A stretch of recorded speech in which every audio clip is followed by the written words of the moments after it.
Of the Ames Parks and Recreation Commission for Thursday, September 17th. Due to the COVID-19 pandemic, this will be an electronic meeting. If you wish to provide input on any item, you may do so as a video participant by going to zoom.us/j/950-338-16272 or by dialing in on the telephone at area code 312-626-6799. You may also view the meeting online on YouTube by searching for Ames Channel 12 or on cityofames.org/Channel 12 or by watching the meeting live on Mediacom Channel 12. All right. First item of business is approval of the minutes from the August 20th, 2020 meeting. I'll move to approve the minutes. I can second. Okay, Jeremy moves approval and Nathan seconds. Any discussion? Seeing none, all in favor of approving the minutes from August 20th, 2020, please say aye. Aye. Aye. Aye. Aye. Opposed, same sign. Seeing none, the motion carries. Next item on the agenda is the public forum. This is for any items not on the agenda. Sarah, do you maybe want to just go through if people do want to speak either with this or with the capital improvement plan discussion, how to raise their hand? Sure. Bring them in. So if you are in Zoom and you click participants at the bottom of your screen, you should be able to click on a button that says raise hand, and that will enable Keith to bring you in so that you can speak on an issue. And we have one person in the attendees, and I'm not sure if she wants to speak on a public forum issue or on a CIP issue. So I'm going to guess CIP. Okay. Raised. Okay. So seeing no one for the public forum, we'll go ahead and close public forum. Next item on the agenda is the CIP Public Input. The CIP is the capital improvements plan that we plan 5 years in the future and decide which projects to fund for the next calendar year. And so this is a time to receive any feedback about just sort of the long-term vision for the Parks and Recreation and any projects you would like to see funded in the next few years. So maybe before we get to any public input, we'll just kind of review for everybody with the capital improvement plan, or well referred to as CIP. And this is different than an operational budget. This generally is projects $15,000, $20,000 or more. A lot of times they're one-time projects. They may be a replacement or in some cases repairs to a facility or to an amenity. But this is funded through local option sales tax dollars, which is the 1 cent tax that people pay in Story County. And generally speaking, we get about $850,000 for parks and recreation projects every year. And like Sarah said, it's a 5-year plan. But when City Council approves this, what they will do is they will allocate funding for only year 1 of the plan, and then they approve years 2 through 5, in concept, but they do not allocate any funding. And as most of you know, that these projects, sometimes they get moved up, sometimes they get moved back. New projects are generally added into year 5, of the new plan. However, there are times when things come up and we have to move some projects back to get things that have come up unexpectedly and get them plugged in. Or there may be a high priority within the community that precipitates us to put something in earlier or move it up if needed. So with that said, did send out the 5-year plan for everybody to review.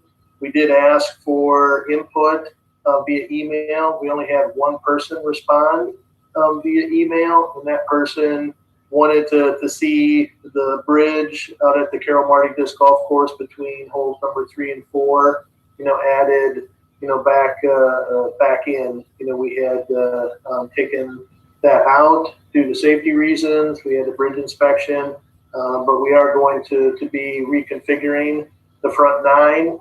So as of right now, we're not really looking at adding that bridge back in due to the cost. Does anybody have any questions about anything that's in the plan? I could go through and highlight some things if you wanted me to, but otherwise, if you reviewed it, then there's really no need to. All right. So if not, just maybe a little bit more about the process so people know. So we're taking public input tonight. From a staff standpoint, we have started getting feedback from our staff regarding things that they're seeing, whether it's facilities, amenities, and so on. We'll get all that information together, and what we'll do is we'll bring something to you a little bit more defined in October, and get some additional input from the commission on that. We generally meet with the city manager's office towards the end of October, and then we do put things together. Once the city manager gets all the information from all the departments, what he'll do is he'll take a look, see what the funding is, what we have available, what the requests are. He then meets with all the individual departments and puts together a final CIP. We'll share that with the commission in January, and then it's presented to the city council in January as well.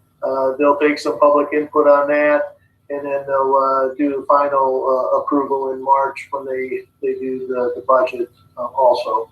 So that's kind of the process of how this works. Any questions about any of that? Okay. So we do have 2 individuals that are listening. If you do want to provide some input, go ahead and raise your hand, and I will put you. All right. So we have Joan White. Hey, Joan, if you unmute. Okay. Yep, there you go. Can you hear me? Yep, we can hear you. Okay. The item that I would like to see included in the 5-year plan is to replace the bridge in the Emma McCarthy Lee Park. That bridge was washed out several years ago, 3 or 4 years ago. And the lower part, or the south part of it, really has no amenities when we can't cross over into the northern part of the park. So I'd really like to see that bridge back I was down there the other day, and there's an awful lot of tree damage in the southern part of that as well. So I'm assuming at some point that will be addressed. So Joan, just to bring you up to speed on that. So yeah, it was washed out in 2018 in the early summer, and right now what we have done is we did have a design. We do have the Army Corps of Engineers and DNR has approved a permit for doing that. We did put out a request for proposals to contractors to do the bridge. We have awarded a contract to Henkel Construction. We actually have a meeting with them tomorrow, pre-construction meeting, and sometime after that, they will actually start working on replacing that bridge. And I think the goal is to try to have it done by the end of November to be in. Fantastic. That's wonderful news. So how's that for response? That's fantastic. My other request, and I hope you can give me such a response, I would like to see a larger shelter that's partially enclosed. The larger shelters that I'm aware of are open on all four sides. And when the weather is windy or rainy or things like that, it would be nice to have one that at least has sides on maybe two sides or something like that. There's a smaller one at Moore Park that is partially enclosed and to break the wind. But it would be nice to have a large one somewhere in the park system. Yeah. Well, the next probably shelter that we're going to be replacing is the car park bathhouse. That one's going to be done a couple, 3 years from now, and that is a possibility. I know we have talked in the past about maybe trying to see if we could utilize the structure itself and create more of a little bit more of an enclosed shelter. With enclosures, we are also always concerned about safety with it, and there's a thing that our police department, Joan, does. It's called CIP, which is Crime Prevention Through Environmental Design, and they will tell you the more enclosed you have things, the more issues and safety concerns that you have. So I like your thought about the maybe the two sides being enclosed. We will also be doing something. I think in year 5 we have Cottonwood Shelter, which is down in North River Valley Park, will be replaced. So we do have a couple of shelters that will be being redone or developed in the next several years, and that's something that we could look at that time. Now, we also are just building a new clubhouse at Homewood Golf Course, and that will have a community room, which will be totally enclosed, and that one will be available year-round once we open that up, hopefully spring of 2021. Okay, you're doing great. 2 for 2 here. Well, Thank you. Any other ideas? No, that's all I had that I wanted to bring to your attention. So. And just a side note, we are aware of the trees, that have come down along that trail, and it's as you know, if you've driven around the city since August 10th, there was a lot of tree damage within the park system, and we are working through that. And in fact, we just Public Works has mostly completed their pickup of residential debris that was set up along the curbs. And they are now starting to get into the parks and helping us with debris removal. So hopefully we'll get that all cleaned up in the next several weeks, and you'll be able to walk that path without obstructions. Thank you. That would be great. All right. Thanks, Joan. Thank you. I'll lower my hand. All right. Thank you.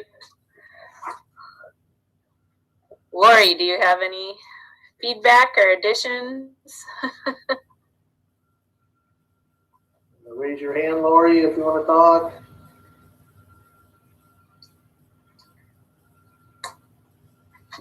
No, she's just listening like normal. Oh, there's a somebody in the Q&A. Oh, Lori says she doesn't have any questions and she doesn't know how to do the mic, but yes. So sounds like she says she's good to go. So okay. Cool. You're good? Yeah, any other commissioner feedback or questions about the current form of the capital improvements plan? This is Jacob and Nathan's first time through it. You've been through one cycle, Dwayne, or yeah, okay. So yeah, so now if you have comments, if there's something that you have heard from residents that you think is a higher priority, should be moved up, or if there's anything else that you have heard, now would be the time to give us those comments. So as we work on this over the next month, we can try to incorporate that in there. Or if there are priorities, or if you even want to react to Joan's comments in regards to the shelter, you can give us feedback on that as well.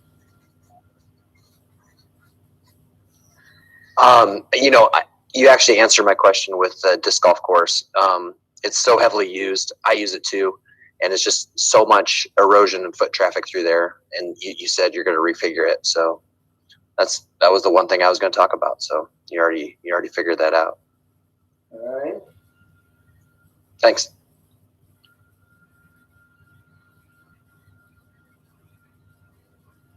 You're on a roll, Keith. I wish every day was like this. No kidding.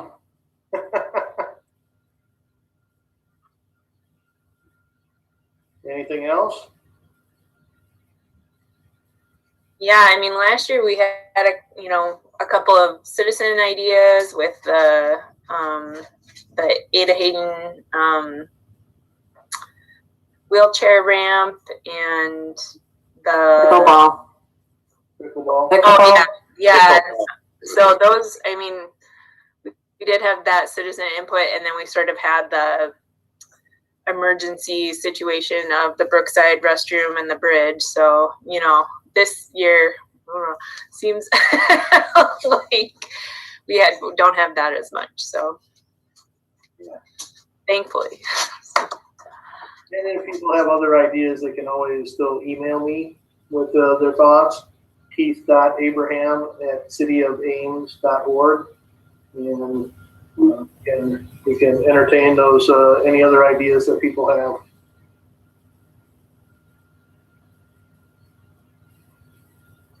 Okay. All right. If there's no additional discussion on the capital improvements plan at this time, and like Keith mentioned, the public can continue to provide input over email for the next month or so. So we'll move on to discussion regarding community gardens and food forest survey.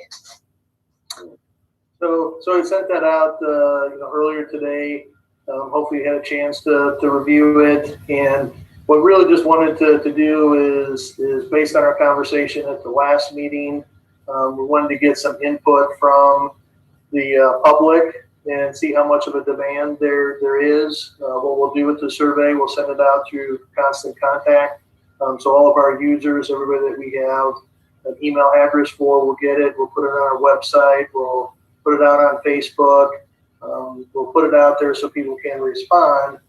So we'll have a better idea of what the need is, and then also you can tell by some of the questions, what type of plots they're looking for, raised beds, ground level beds, what size.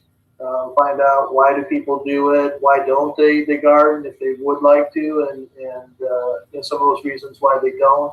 So really what just wanted to do is get some feedback. Are there questions that you don't think we should ask? Are there things that we're missing?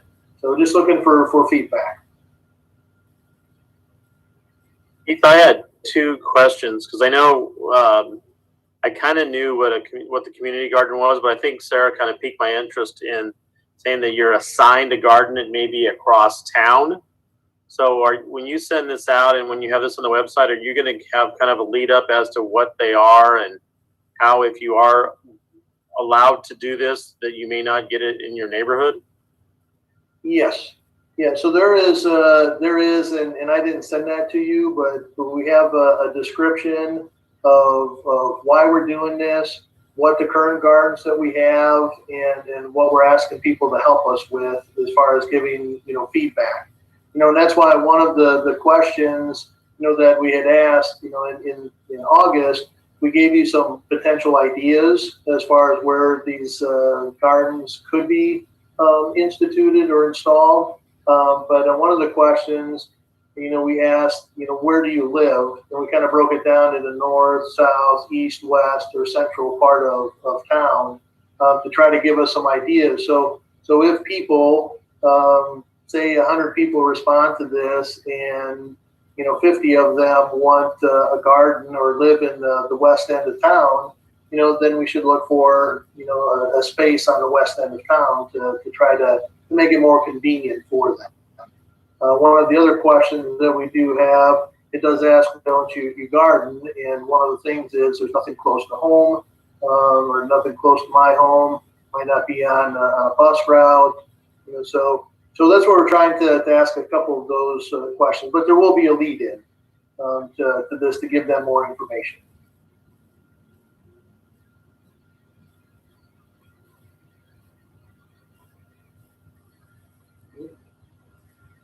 Other questions, comments? What kind of a response rate do we usually get for these surveys?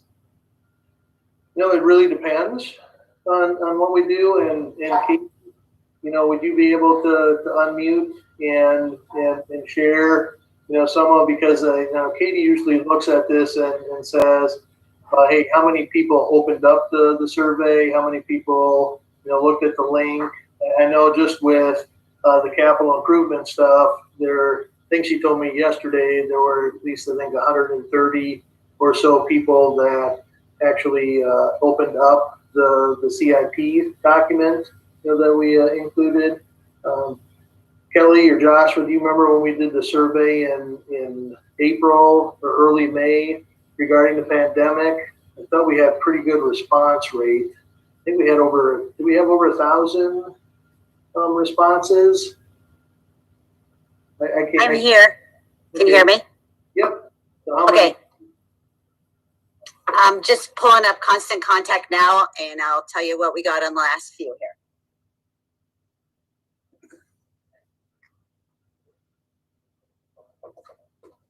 I know when we asked the information in the spring, actually thought the response rate that we got was pretty good.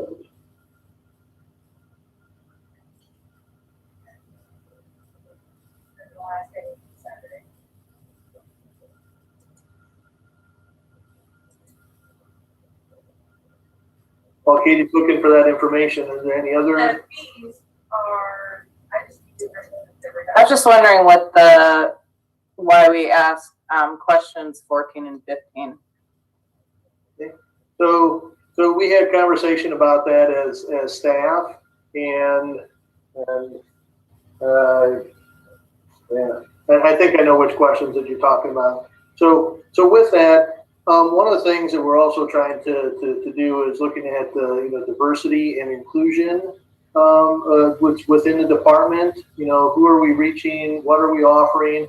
And if we're not reaching certain demographics, we want to try to start learning and understanding why people of certain demographics maybe aren't participating or being involved.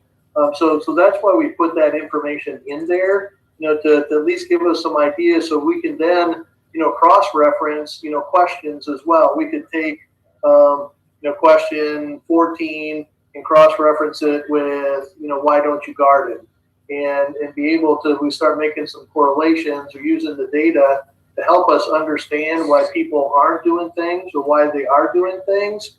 Hopefully will help us to become more inclusive and provide things to a more diverse population. So that was our reasoning behind asking those questions. The last two surveys we did was the Furman survey last September, which was 47%, and the reopening survey for COVID-19, which was 44%.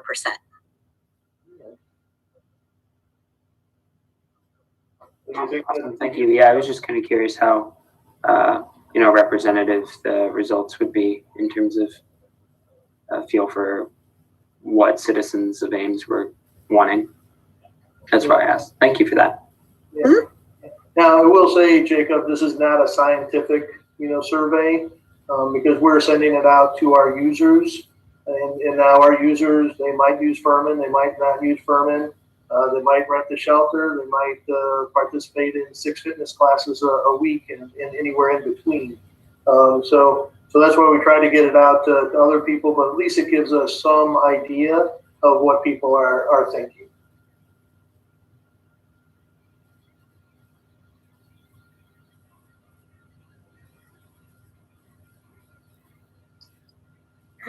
Yeah, I don't have any other additions right now for the survey. I think it looks pretty good.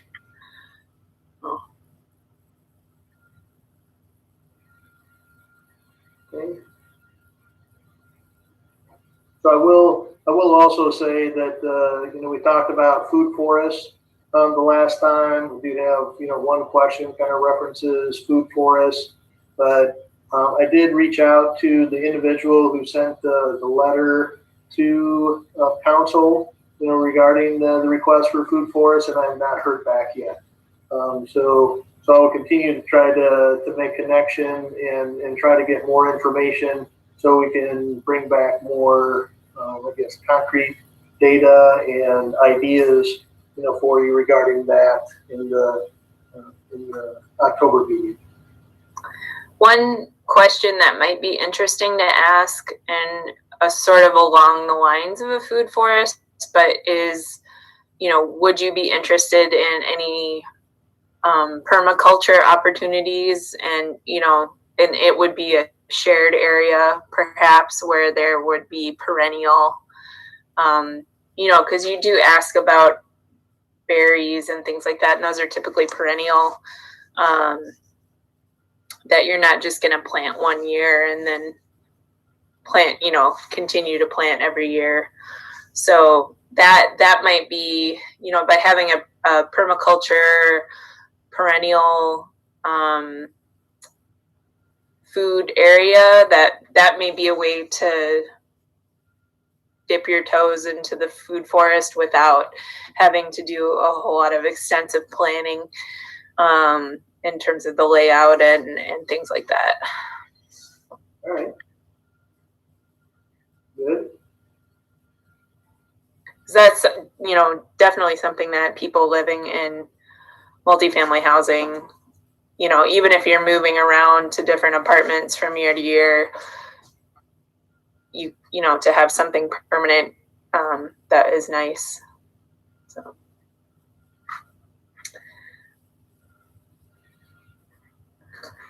Okay, any other feedback or questions on that survey? Okay, seeing none. The next item on the agenda is a motion whether or not to hold the October Parks and Recreation Commission virtually or in person. Would anyone care to make a motion regarding that? I'll motion that we hold the next meeting on Zoom again. Okay. Just a question. I guess I can, no, wait, discussion's after those, right? Yep. I can second it. Okay, you've seconded it. Second. So you can vote it down, but a discussion. Yeah, I'm fine either way. Quite frankly, Zoom's pretty convenient, but I don't know if Lori is still listening or if any of our kind of regular attendees are listening. Do they feel like this is okay? Has there been any feedback? I mean, it's not usually packed, but I'm just wondering if we're serving the public.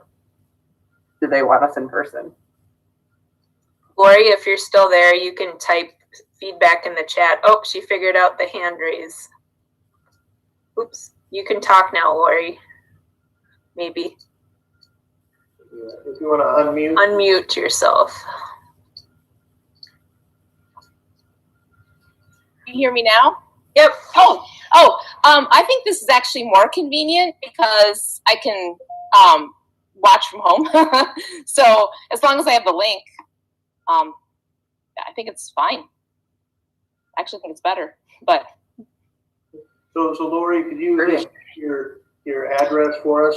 Sure. Yeah, my name is Lori Biederman. I live at 1239 Orchard Drive in Ames, Iowa.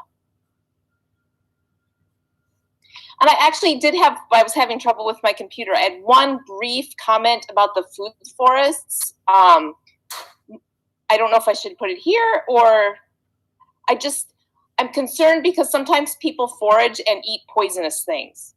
So, or misidentify stuff. So identification of what's edible would probably be really important. That was my only concern. Yeah. Well, I think getting a feedback. Oh. Maybe mute yourself again, Lori. I don't know how to do that. Should be in the lower left corner. Although there the feedback stopped. So we talked a little bit about that at the last meeting about foraging, because currently foraging is not permitted in the park system, but I think the food forest would be an area that would be specifically cultivated for edible plants. So, but I mean, that's not to say something can't grow in there accidentally that is wild and, possibly be poisonous. So yeah, that's an interesting consideration that I hadn't thought of before. So yeah, and I've seen people foraging the parks, but yeah, I think it shouldn't be a problem if it's somewhat cultivated. That was my only concern, is just sometimes people are reckless about that. I don't want any poisonings. Comment. Yep. Some edible plants look close to inedible plants or poisonous plants. So and mushrooms too. There's so many people eating not good mushrooms. Everything's edible, just some things are only edible one time.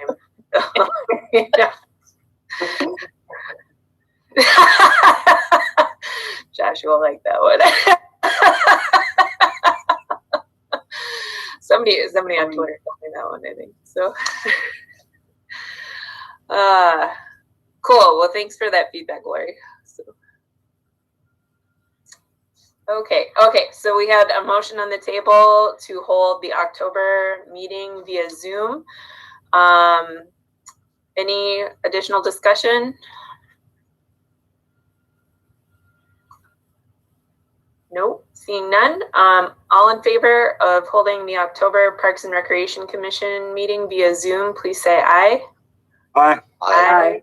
Aye. Jacob's muted, but okay. Opposed, same sign. Seeing none, the motion carries. Okay.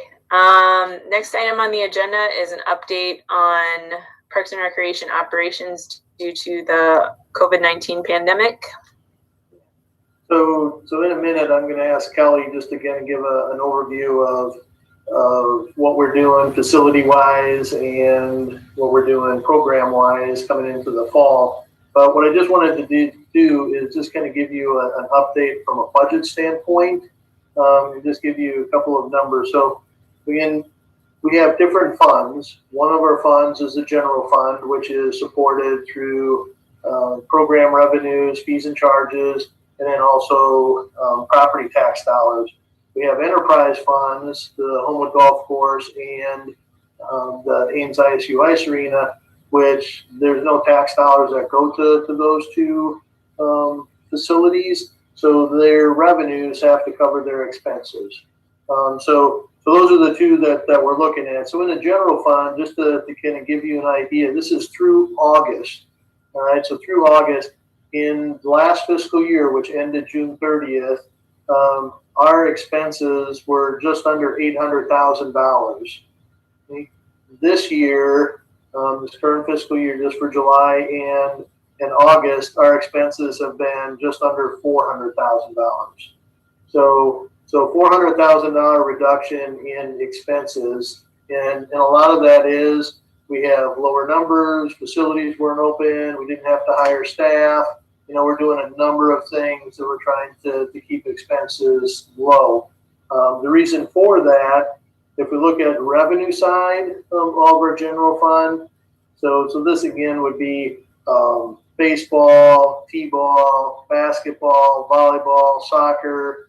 We have our adult leagues that we do, any of our wellness activities, community center, auditorium, band shell, the parks, all of that, aquatics, all of that is included in the general fund. So from a revenue standpoint, in last fiscal year, 1920, we have brought in, by the end of August, we brought in $360,000 in revenue. This year, July and August, just under 55,000. So you can see, you know, almost $400,000 less in expenses, $300,000 less in revenue compared to last year. Obviously, a huge concern, and we're having these conversations, you know, weekly in regards to what we can do, you know, to either we can't force people to come back. We can try to make things as safe as we can, and people will come back when they're ready. But we want to be ready for them.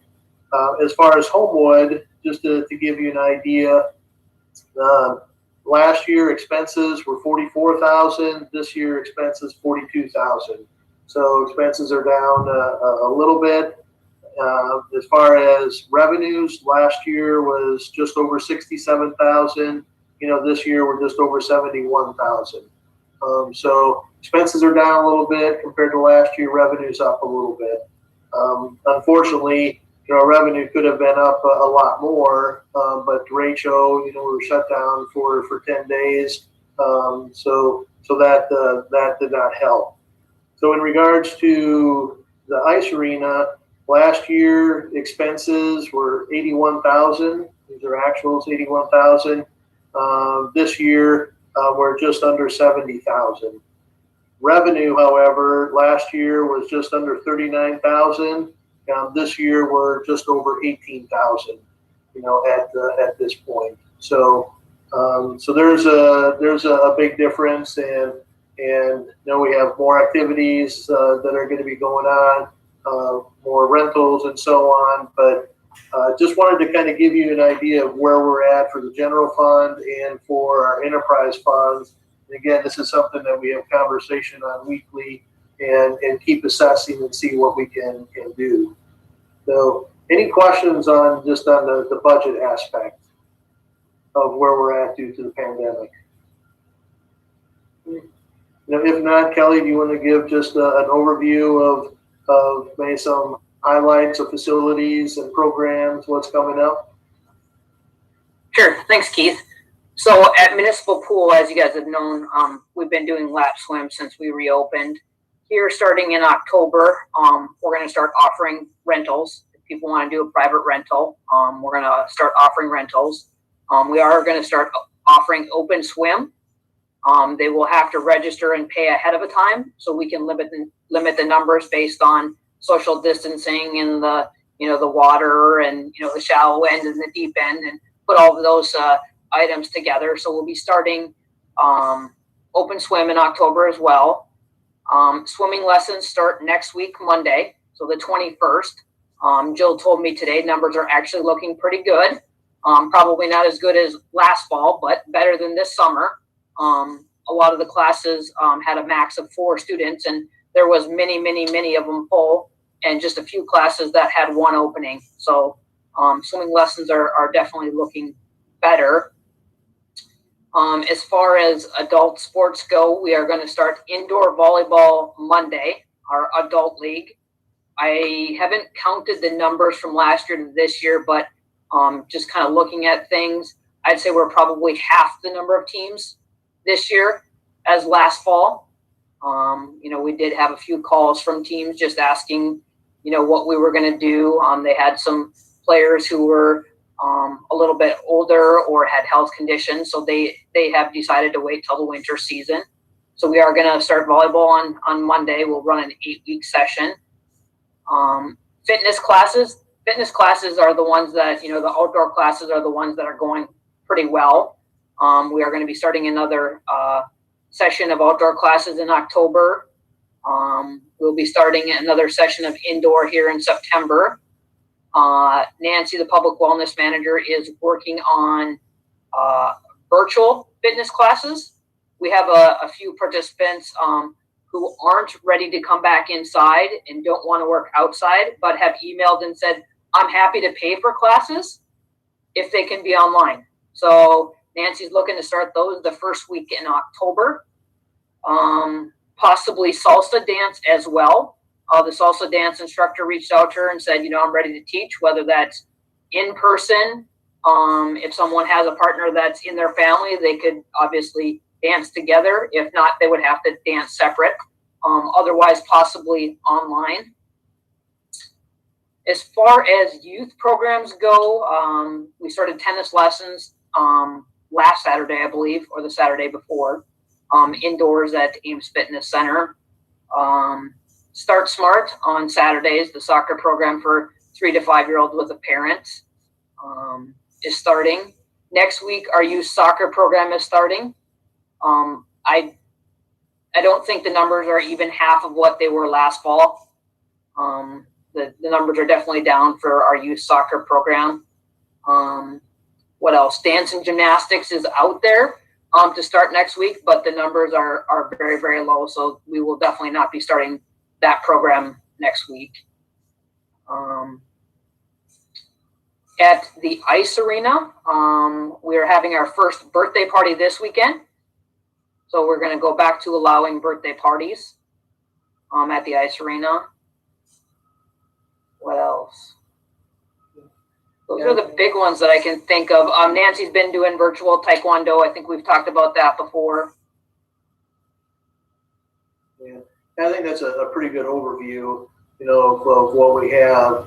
And I would just, add one of the things that is making some of this difficult as well is the school district is concerned about, people coming into their facilities. So right now they are not allowing outside groups, into the schools.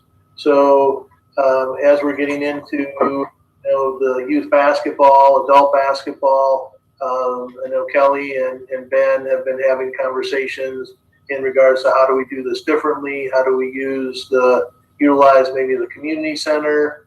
We do have some open times there that we can do things. And is that a better use of that facility than maybe having open gym at some times? So those are some things that we're looking at.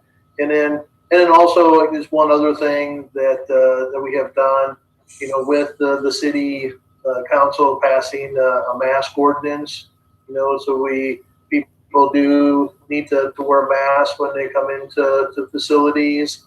In some cases, some of the programs, they wear them. In some cases, they don't, based on, activity level and so on. But that is something else that we have been, doing also. So, any questions for Kelly or I in regards to what's happening and impacts of the pandemic?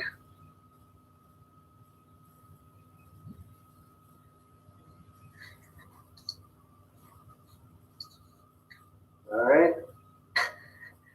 Just keep it on, I guess. Okay. All right. Seeing no other discussion surrounding operations changes due to the pandemic. Next item on the agenda is an update on the August 10th storm recovery efforts. I already mentioned earlier about getting some of the debris picked up when we were talking to Joan. But Joshua, do you want to give a little bit more detail in regards to the things that are still needing to happen? Yes, sure. I can give you up-to-date information because I just received an email from Paul Tauke, our city forester, who is is kind of leading the charge for our department in regards to debris pickup, making sure all the trees in the city are safe. But Moore Memorial Park got cleaned up today. There's a little bit of small branches that need to be cleaned up, but a lot of the bulk stuff was completed and picked up today. Stuart Smith along University was cleaned up today. There's also a tree that needs to be removed, and Country Gables is completed as well. We're going to try to get to Innes Grove tomorrow, Daly, Emma McCarthy Lee, and then there's some stuff out here at Gateway. We're working through it. We're trying to get it done as quickly as possible. We have the assistance of Public Works now. They have completed pickup of debris in the right of way. So having them operating the large capacity dump trucks has been very, very helpful for us. One of the things that we're running into is we're finding tree hangers or hangers in trees along the right of way in the parks almost daily. It's getting a lot less, but we think we're going to probably see a lot more of it when the leaves start falling off.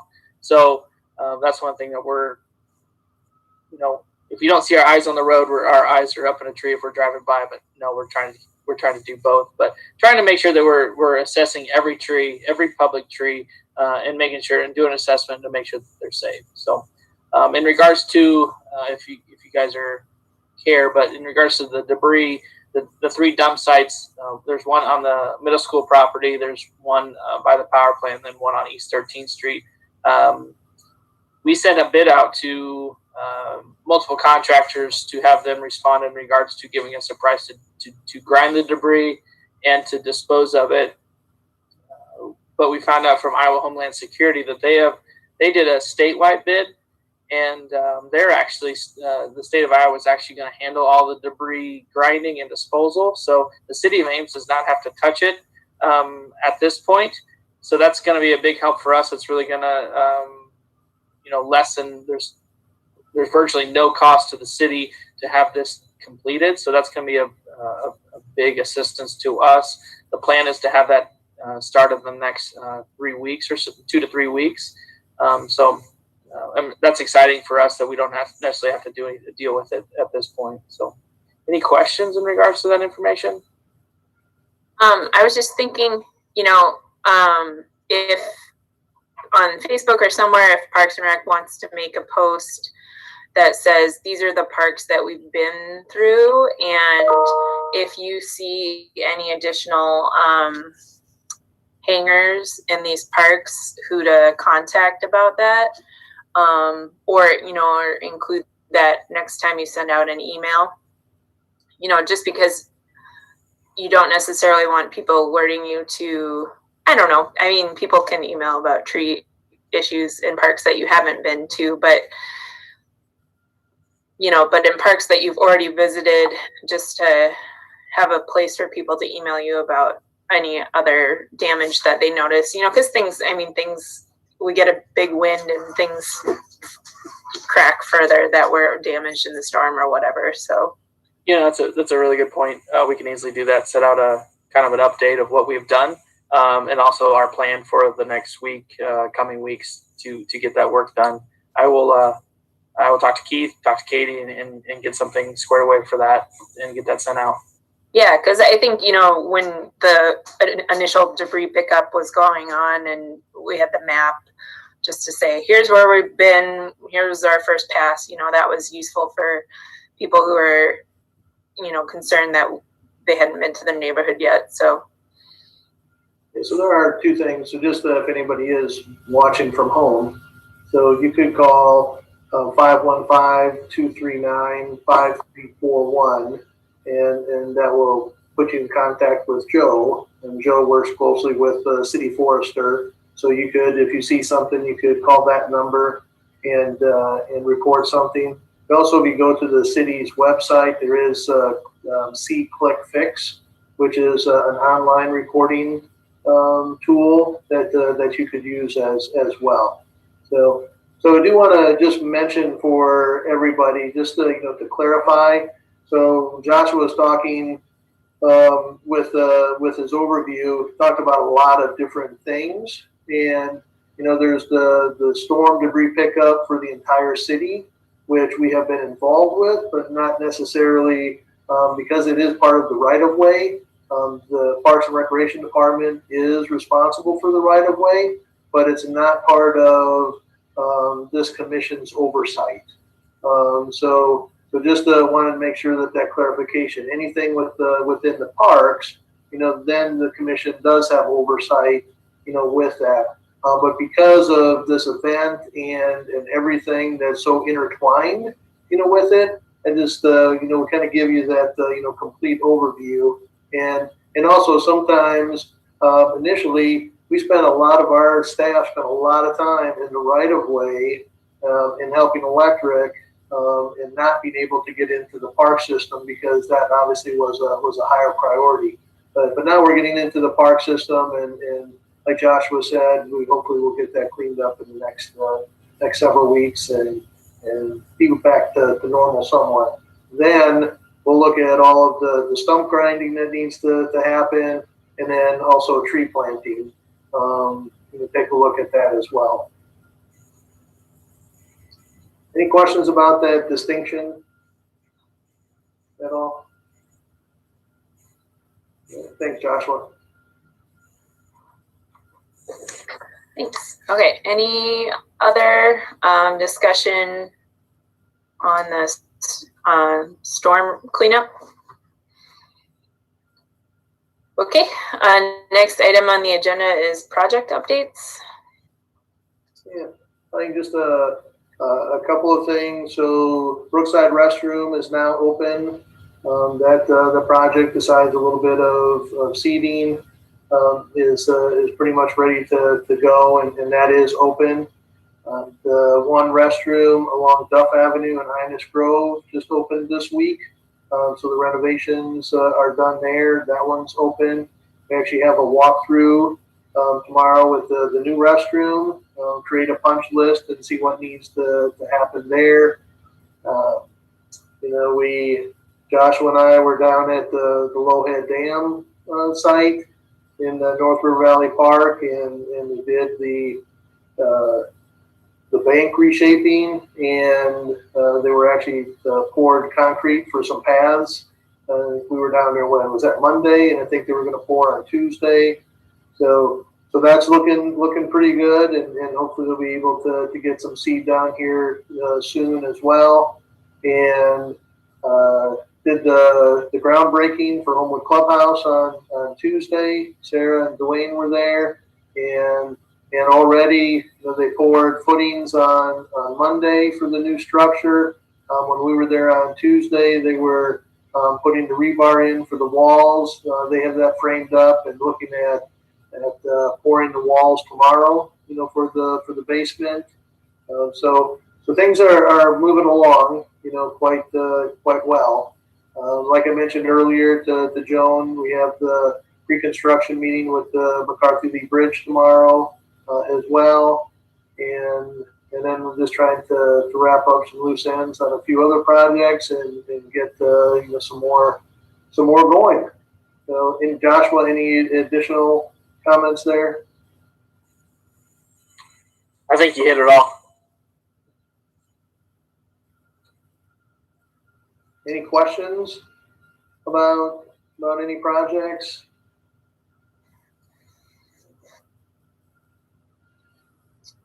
Okay. No. All right. Next item on the agenda is monthly report. Kelly and Joshua. Our staff has been, along with storm cleanup, has been preparing soccer fields for the youth soccer program. Has been maintaining softball fields at South River Valley for the fall softball program. We're constructing a couple park signs, one in Hera Park, and also going to be starting on the one at Sunset Ridge Park. But yeah, still in an effort to clean up the parks. We want to get that done soon. And I'm tired of looking at it. Everybody's tired of looking at it, but it's been a challenge just because of so much debris. But we're getting this cleaned up as soon as possible. I didn't have anything to add from the monthly report unless you guys had any questions from it. So do you want to just maybe give an overview again without a reminder, without the program guide, this year, how people can get information, either via website and so on? Absolutely. So if you are looking for programs, I know we do post on our Facebook page, Ames Parks and Recreation Facebook page. Also, if you aren't a subscriber of our Constant Contact newsletter, on our website, you can add your email address to it. It's www.amesparkrec.org. And that's how we're sending out all of our information regarding program updates, registration information, other than posting on Facebook. We're sending it directly through email. So if you're not receiving our emails and want them, please go to our page and register.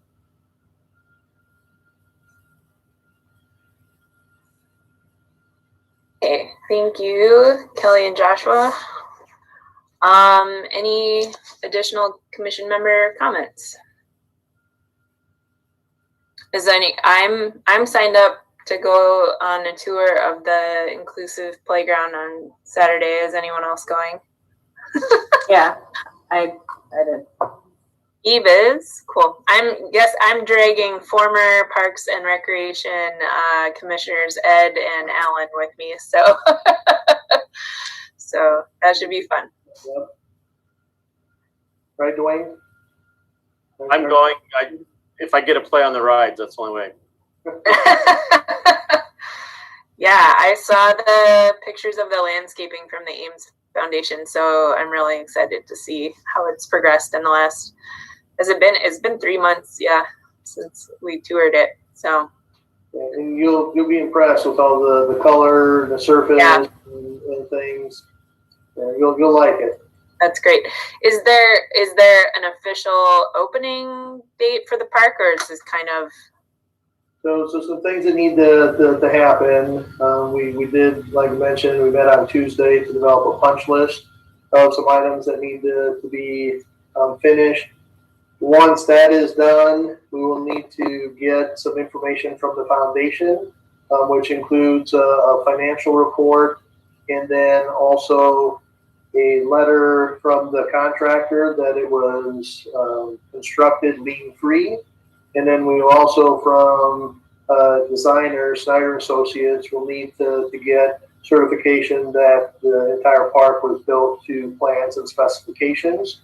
Once we get all that information, then we will be taking that to council, and the park itself, all the equipment, the field will be transferred from the foundation to the city. And then after that happens, then what we will be doing is a ribbon cutting, and the fence will be taken down, will be open for people to start using.